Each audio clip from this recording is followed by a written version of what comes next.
So, cyber hacking and interfering in our country's elections and the elections of other countries is bad, right? I mean, it's anti-democratic. That's what they tell us, and we won't stand for it. In fact, the Deputy Attorney General, Lisa O. Monaco, announced the Disruptive Technology Strike Force Initiative yesterday to respond to nation-states who would exploit technology to undermine our alliances, our national security, and the rule of law. And this is an international initiative. We're teaming up with the UK on this one. She even made the announcement at the Chatham House. Didn't even make the announcement here, which is interesting. But they seem to be taking this cyber hacking and threats to elections seriously at an international level.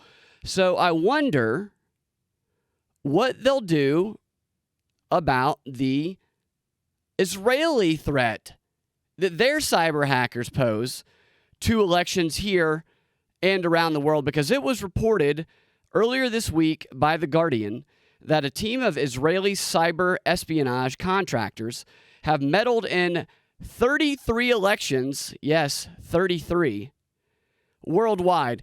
27 they said they were successful in meddling in. The company said that they were successful in doing it. And they did it using hacking, sabotage, automated disinformation, stuff like that. This has been exposed by undercover footage and documents leaked to The Guardian. Here's some of that video of this company, the employees, the guy who runs it, talking about their cyber espionage operations.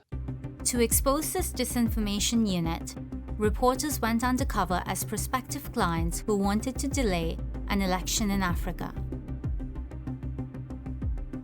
In 6 hours of secretly recorded meetings, Hanan and his Israel-based team were filmed demonstrating their services. Open source, cyber, special operations, intelligence.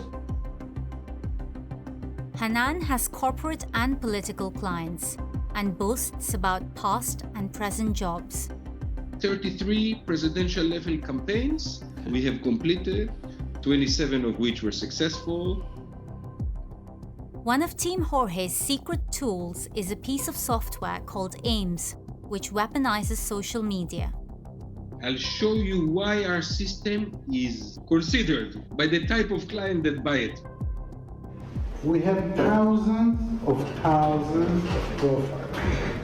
Each and every one of them multi-layered. It means they have Facebook and Instagram and Twitter and YouTube channel and Telegram. Okay, he's saying they control thousands of bots, 30,000 of these profiles, and that they're multi-layered, meaning they have Facebook, Instagram, Twitter, YouTube profiles, Telegram. So you can seemingly verify that the person is real by cross-checking and finding all these profiles, I think is the idea. Whatever you want. This guy is former Special Forces Operations, or whatever it's called, over in Israel. And here he's describing, how good the bots are. And he's kind of going through creating one of these bots. And we also learn in this clip what some of the countries are that they meddled in, that the elections that were meddled in by this group.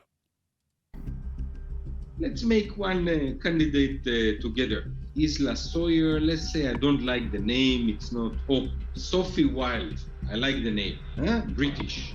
Already she has email, date of birth, everything. Now I want to put an image set. I'm searching for her pictures. Let's see. No, I don't like it. Where are you looking at pictures? She doesn't look Canadian. I'm not going to tell you. I have to kill you later. I don't want to do that. The person asked, where are you getting the pictures? And he just said, I don't want to tell you. I'd have to kill you later. I don't want to do that. Then we have to trash your body in the sands. Then you have to trash your body in the sands. Maybe he's joking, but again, this guy was former Special Operations over there. Our investigation pointed to Team Jorge's work in countries all over the world. Now, you might notice they're showing on screen a map of the countries that they've meddled in. The United States is on there. So this group has meddled in our election. Team Jorge also claim they can hack Telegram and Gmail. This is live, right? We're live with this target. If I write him now, he might answer. We can see his files he's keeping on his drive. We don't know exactly how Hanan does the hack, but he claims to be exploiting vulnerabilities in the global signaling system SS7. The Guardian has been leaked emails in which Hanan quotes fees of between $400,000 and $600,000. They also confirm that Team Jorge worked covertly on the Nigerian presidential election in 2015. I'm going to take that back because I'm going to show you what it says on screen. This email that they obtained, I guess. And it says from their internal email, best to meet tomorrow afternoon in Davos. We can meet in our apartment or a restaurant here to discuss what we can accomplish for Nigeria in the short term. Just thought it was funny that Davos was thrown in there with that. And here we thought China getting our data and messing with things, cyber, was the big problem. This guy can just get right into your email, apparently. This certainly sounds like exactly the type of anti-democratic election interfering that our government talks so much about stopping. I mean, the U.S. was included there. They've hacked our election. Were they successful? I don't know if that was one of the 27 they claimed to have been successful in. I wonder if our Deputy Attorney General, who just made that announcement of this new task force at Chatham House, has anything to say about this.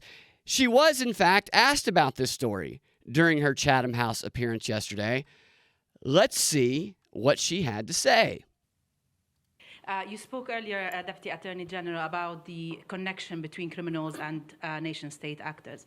And my question is in relation to this story that broke yesterday in the news about this Israeli company that has been basically offering this information as a service and therefore intervening in elections around the world. So the strike force that you talked about is focused on adversaries or threats coming from adversary nations. And I wonder whether this strike force will also cover threats that are emanating from an ally country, and if not, how will the U.S. continue to deal with these threats? Thank you.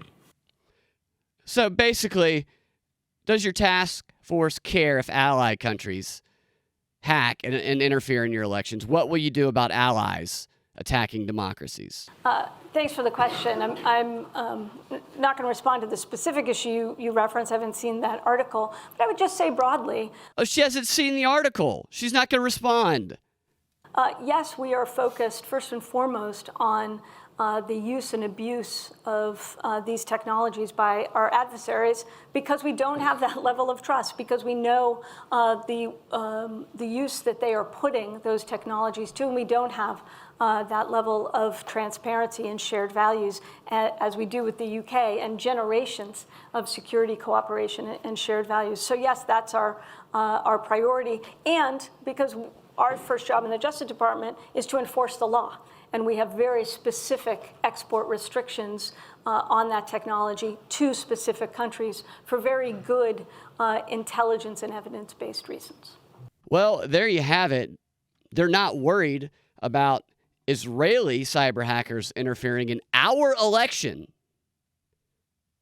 This happened over 2 decades. That company's been interfering in elections, so who knows how many they've interfered with. Along with them interfering in the elections of 32 other countries, they're not worried about that because they're just somebody that we trust. They share our values, so we're cool with them attacking and undermining our democracy. It's okay. That's fine. The hypocrisy on display is just, it's an astonishing thing to see sometimes.